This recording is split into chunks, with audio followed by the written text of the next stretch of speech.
I want you to ask yourself a question. Would you rather be as jacked as possible, but not very strong? Or strong as fuck, but not very muscular? It's a tough question, right?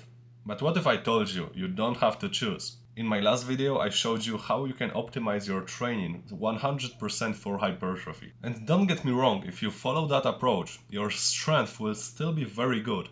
However, it will be far from your genetic potential. In this video I want to give you 5 simple steps that if you follow, you will become jacked and super strong at the same time. You will basically be focusing on hypertrophy and on strength gains, and you will get 80 to 90% of benefits from both of these worlds. I'm also going to explain to you why prioritizing strength is the best option to achieve that, and why that works and exactly how it works. As you can see from my voice, I'm a bit ill today, but fuck it, I'm recording anyway because I want you to have a great physique and be strong as fuck.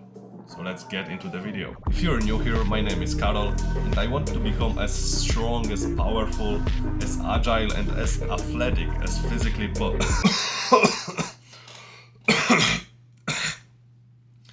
Yeah, that's my goal. In my last video I told you to join my newsletter, where I will be sending tips and advice training related. But actually Alex Hormozy said to not pitch in your YouTube videos. So fuck the newsletter. Those who already joined, I'm sorry, there will be no content coming, everything be on this YouTube channel. So yeah, I just wanted to announce that. So you're probably wondering, what do I mean by saying prioritizing strength? Basically, you can see strength in 2 ways, as an end or as a mean to an end.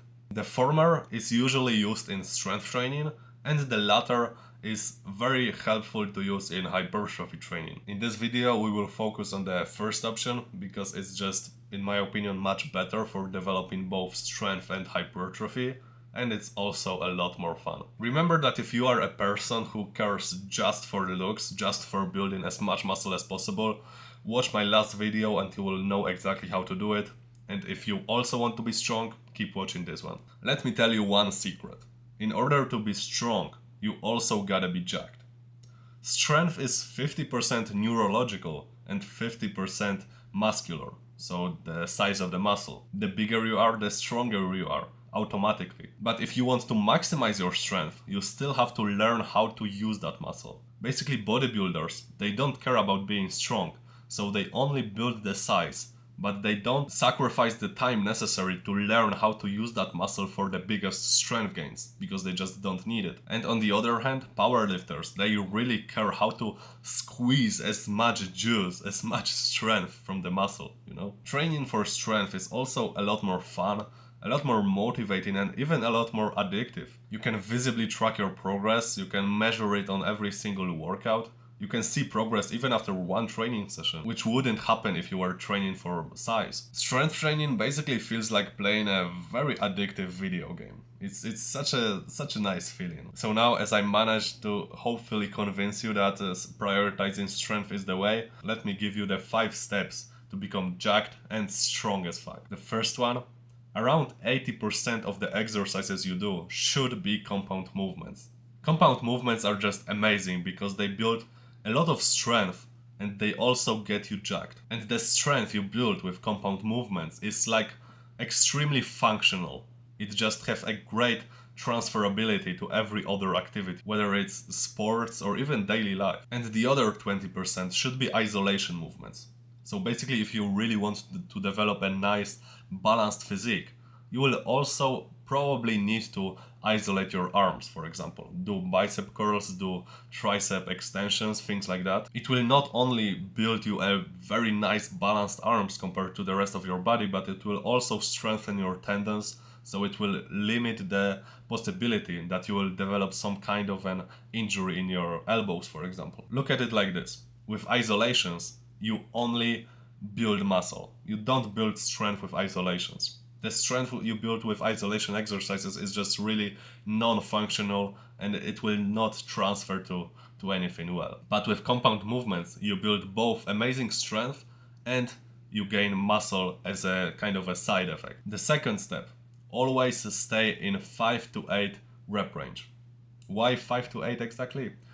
Because 5 reps is very efficient for building strength, and it is also very efficient for building muscle. If you are taught that 8 to 12 reps is the best range for hypertrophy, basically you are bullshitted. Studies have shown that anywhere from 3 to 35 reps builds hypertrophy as effectively. It's more about how close you come to failure and how much you squeeze out of your muscles during a set. So a rep range that's 5 to 8 reps is very effective both for building strength and hypertrophy, and it is like the most safe and fun option. Obviously you can try different rep ranges, but I really like this one and it's like one of my favorites, definitely. Third rule, stay in an RPE of 9 to 10 on every single set you do. Why? Because RPE 9 to 10 is incredibly effective for building muscles, and it is also very effective for building strength. Basically, for building strength, the best possible option is an RPE of 7 to 8, but with that RPE, the muscle building potential will greatly decrease. So here you should go for an RPE of 9 to 10 and you will develop amazing hypertrophy and you will also gain a very good amount of strength. And what does it mean? Basically stay maximum 1 rep away from failure. So either achieve muscular failure on every single set or stay 1 rep away from failure. 4. Use double progression as your progressive overload method. How does it work? Basically, start with 5 reps, then progress to doing 8 reps in however many sets you would like. I would recommend like 3 to 4 per exercise. After you achieve 8 reps, increase the weight, or in case of calisthenics, choose a harder progression of an exercise and go back to 5 reps. And then again progress to 8 reps and repeat the whole cycle. This is an incredibly good progression model, so I wouldn't overthink that, overcomplicate that. It just works and it doesn't make sense to look for something more complicated hoping that it will bring better results. Trust me, I've done that before. And the 5th final step is to do as much volume as you can recover from effectively. What do I mean by that? In order to build your muscles as effectively as possible, you just have to do as much work as possible. And also you have to recover from it so that on the next training session you can actually progress and do more reps or use heavier weight. So yeah, feel free to experiment here. If you feel like you didn't progress on second session, just bring the volume a bit down, because usually people just do too much. And after some time you just kind of develop like a spider sense so you know exactly how much volume you can do and effectively recover from it for the next session. And one more thing about the RPE. If you train with an RPE of 9 to 10, every single workout, every single set, then after around 4 to 6 weeks, you will start feeling very fatigued.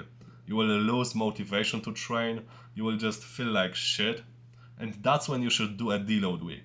That basically means you should switch up the exercises you do for variations of the same exercise or for other exercises that work the same pattern of movement. And you should just take 1 or 2 workouts like very lightly. Just cut the volume in half, do some lower intensity, and after 1 week you will just feel like newly born. Okay, so let's summarize everything.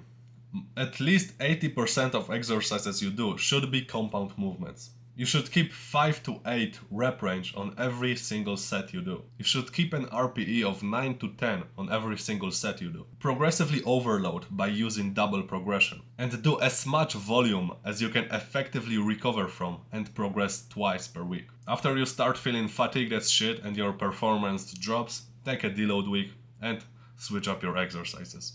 And this is it. Okay, did it.